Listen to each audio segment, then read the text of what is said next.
I'll be reading the English statement, so you understand better what's our aim towards war persecution against Hazaras. And hopefully, by standing up for each other, we will bring the justice into light for Hazara community.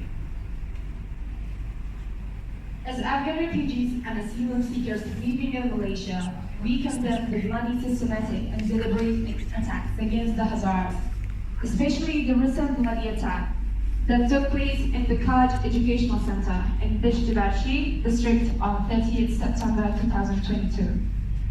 According to reports, at least 58 students were killed and 150 others were injured. The majority of them were girl students.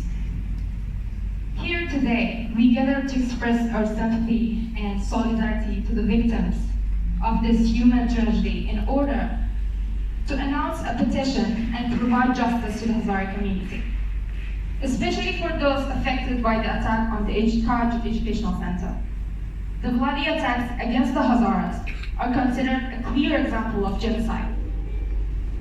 And we expect those governments that support human rights, the United Nations and other human rights organizations to pay special attention to the situation of Hazaras in Afghanistan and other countries.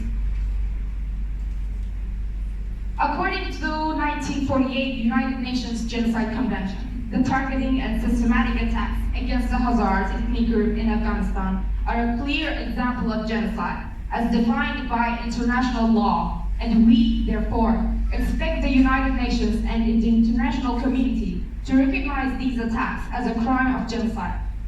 It is our request that the United Nations Human Rights Council and the International Criminal Court form a special fact-finding committee to provide documentation of Hazaras genocide and begin their investigation as soon as possible.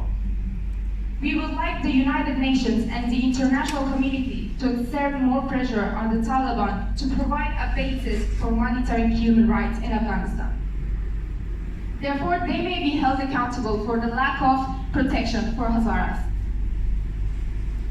As protesters, we believe the Taliban group violates the human rights in Afghanistan, that though not only neglected the security of Hazaras in Afghanistan, in addition, they also facilitated such attacks against Hazaras. We expect the United States of America and European Union to take necessary and urgent measures to protect the Hazaras and take special measures to ensure the security of the Hazaras in Afghanistan. As Afghan refugees and asylum seekers in Malaysia, we suffer uncertainty in life without any legal support or access to basic services such as education, healthcare, and work. Our miserable situation has been a serious threat to our future and our mental, physical health. Therefore, we expect UNHCR in Malaysia to pay immediate attention to our difficult situation and speed up the refugee admissions process. We expect the international community and the countries that resettle refugees to pay special attention to the vulnerable situation of Hazaras who are stuck in Malaysia and Indonesia and other countries, and place a priority on resettling them. Thank you, Fred.